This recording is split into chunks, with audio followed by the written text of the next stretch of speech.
Madam Deputy Chairman, the main question for consideration of this House is whether the increase in the passenger fares and in the freights that has been proposed by the Railway Minister should have the support of this House or not. I have been listening with some interest to the speeches so far made, and they are all unanimous on one point, namely that there should be no increase, particularly so far as the second class passengers are concerned. What we have to decide at present is that those friends who have emphasized their opposition to this levy have also said that in view of our developing economy, in view of our developing industrialization, in view of the fact that there is a greater demand for passenger traffic as well as goods traffic, we have to develop our railway system. We have to see that we increase our lines. We have also to see that we double our lines.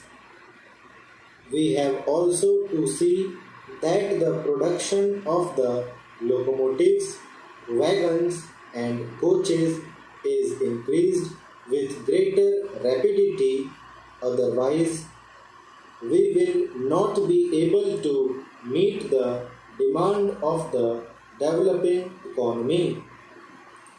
It is also agreed that according to the recommendations of the Pay Commission, we all feel that our workers, our laborers are entitled to DA, which will be to the tune of rupees 12 crores. There are no two opinions about it. It is also demanded that so far as amenities to the workers are concerned, regarding their privileges and concessions or the repairs to the stock are concerned, there is very urgent need that we should see that our workers do not strain themselves.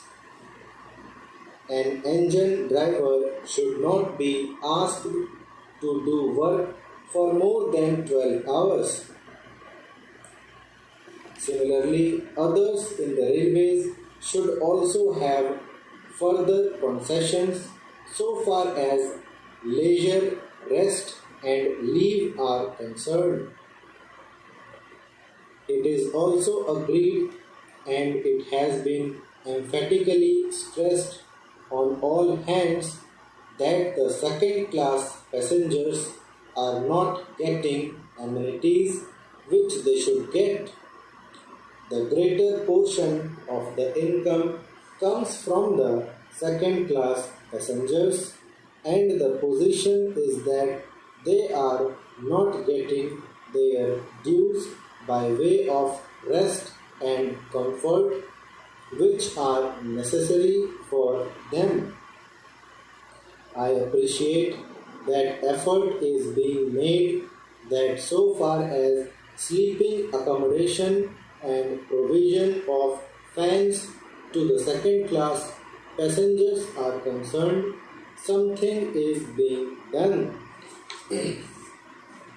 But this does not touch even the fringe of the problem, and when we see the second class passengers huddled together like cattle, not even having sufficient air to breathe in, we feel that there is something seriously wrong with our railway administration. we have also to see that the shortage that we had about the supply of wagons to the coal mines and to our steel industry is not there.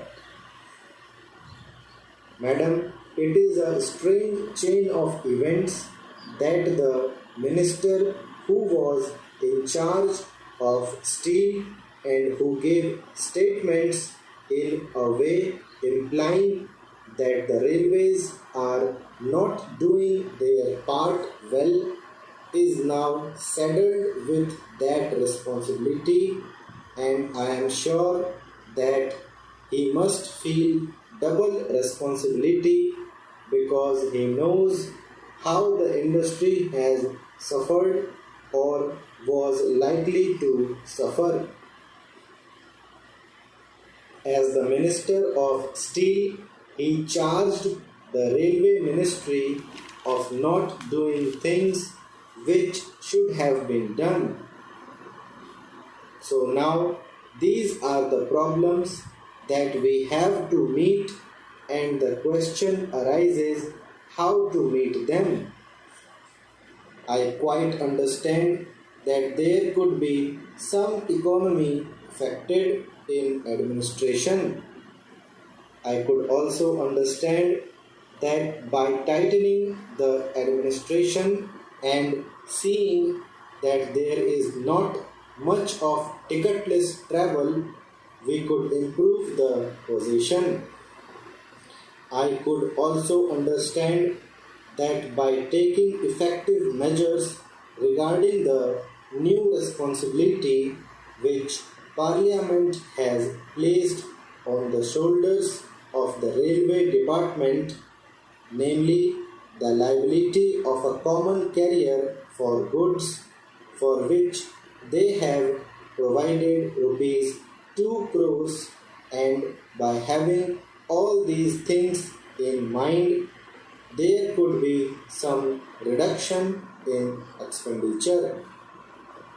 But I do not think that reduction would be of a value sufficient to meet the increasing demands of the railways. That is the problem. It is true that it will be hard to increase any fare. It would be hard to increase any freight. We do realize and we do appreciate it, and as representatives of the people, we do feel every day that our people are being taxed more and more. As regards freight, Madam, my own view is that so far as food articles are concerned, this proposal should be modified just as there has been a modification in the case of giving encouragement for exports and in certain other respects. Similarly, I feel that so far as food articles are concerned, the proposal should be modified, and on the other things, these freights may continue as proposed.